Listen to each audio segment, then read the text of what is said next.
ඔයා දන්නවද මේ පල්ලෙහාට දැම්මේ මොනවද කියලා? ආණ්ඩුවට අයිති දෙයක්. ඒකට නියම වේලුවා. මේකේ තියෙන හැම ගහක්ම පඳුරක්ම ගලක්ම අපේ උද්‍යාන පරිපාලනයේ ලේඛනගත කරලායි තියෙන්නේ.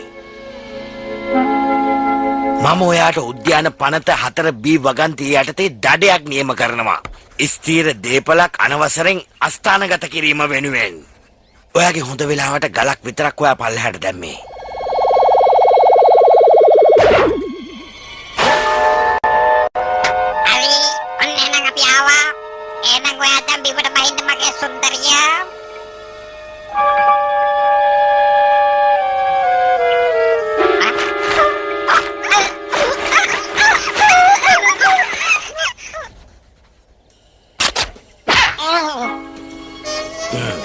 තව දෙයක් කියන්න තියෙනවා. අපේ උද්‍යානයේ ගත කරන දවස සතුටින් ගත කරන්න.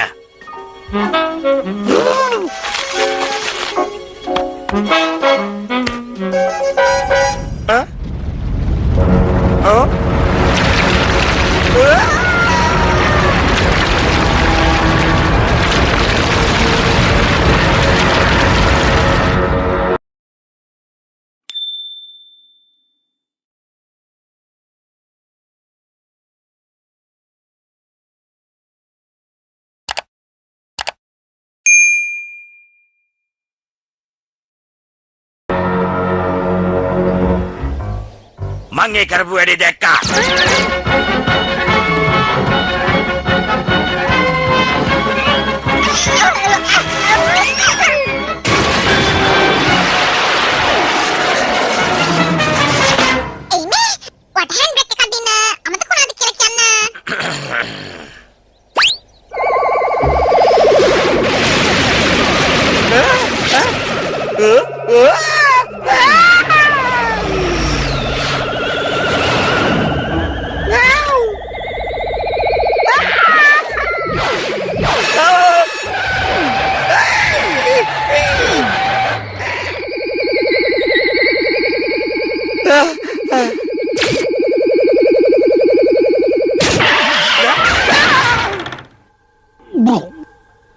විශ්ව අධිකරණයේ තියෙන නීතිය හැටියට මම ඔහෙව දැන් හිර බාරයට ගන්නවා.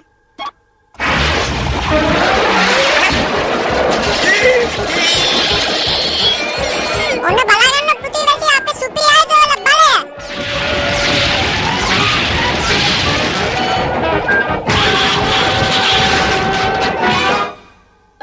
අයියෝ වැඩි ඉවරයි. මම යන්නේ හැප්පුයි කියලා තාත්තා දැනගත්තොත් එයාට හොඳටම තරහයි. ඔයාට කිව්වේ මේ තාත්තා කියලාද? ඔව් මම කිව්වේ සානාරගෙන. එයා තමයි විශ්ව අධිරාජ්‍යය.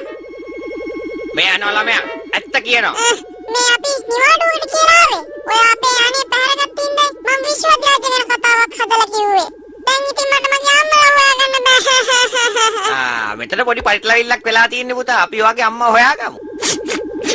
හොඳයි. මම ඒගොල්ලෝ කොහෙද ඉන්නේ කියලා හොයලා බලන්න.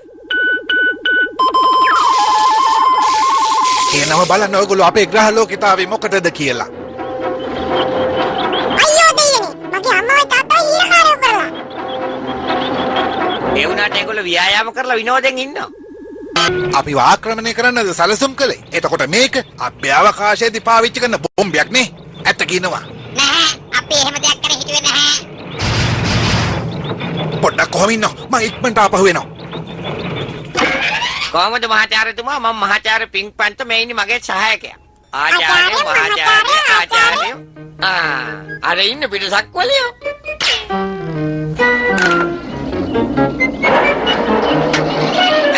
මොකද්ද මේ ඔයා කරන්න හදන වැඩේ? මේ ඉන්නේ බොහොම භයානක අභ්‍යවකාශ ආක්‍රමණිකයෝ. තේරුණාද? ඒක මම තීරණය කරන්නේ මහාචාර්යතුමා පුංචි පරීක්ෂණ කීපයකට පස්සේ. ඉස්ලාම් බරදරා ගැනීමේ පරීක්ෂණය. කාවද ඒකට ගන්නේ? ඔයා හොඳ. මොකක්ද? කිකිලි වල්ල ගන්න. දැන් මේ ඔක්කොම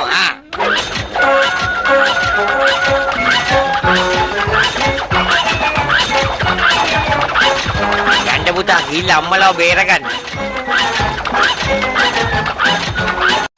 මම දැන් නම් වැඩි අල්ලගත්ත මහාචාර්යතුමා. ඒක නම් මටත් බැලු බැලමටම පේනවා. මේකත් අල්ලගන්න පුළුවන් ද බලන්න ඔය එක්කම ඔන්න දැම්මා. අද විචිනවා.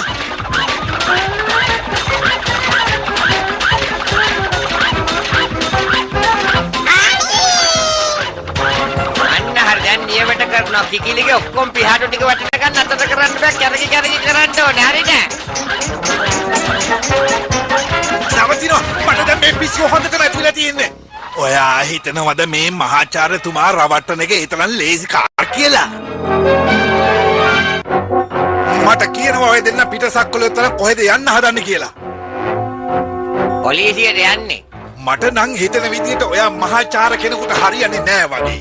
හොඳයි මං ඇවිල්ලා මේක බලා ගන්න. නෝනාවරුනි මහත්තුරුනි ඔන්න ජයග්‍රහණය සඳහා අවස්ථාව වාසනා චක්‍රය කරකවන්න තෑගි දිනා ගන්න. දැන් ගිහිල්ලා නගින්න කරකවල ලක්ෂපතියෙක් වෙන්න. හරි මම මේකට ගොඩක් කැමතියි. පළවෙනි ප්‍රශ්නය ඇල්බර්ට් අයින්ස්ටයින්ගේ පරමාණු ස්කන්ධය කීයද? අවස්ථාවයි ලැබෙන්නේ. මයික්‍රෝග්‍රෑම් 40,172යි. නිවැරදි. පළවෙනි වටේ ජයග්‍රහණය කරනවා.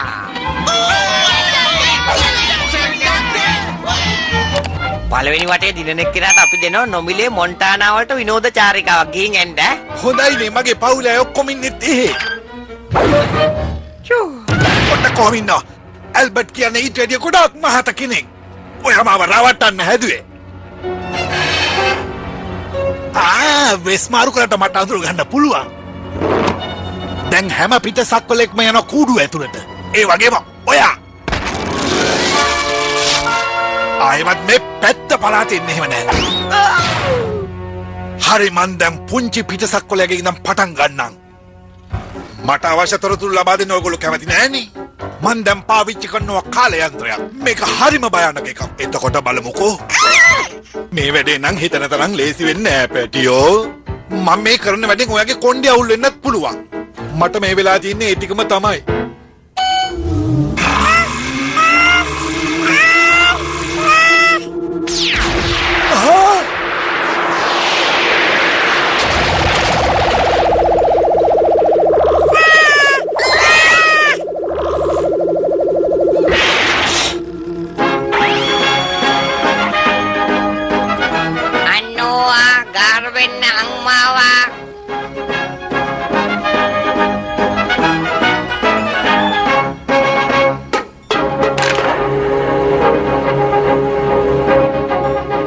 මහා විනාශයක් වෙන්න යන්නේ. අභ්‍යවකාශ බෝම්බේ බිමට වැටෙනවා.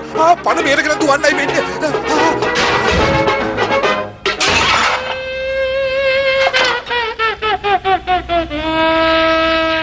අනේ ඔයා කැම මේස වලට බයද?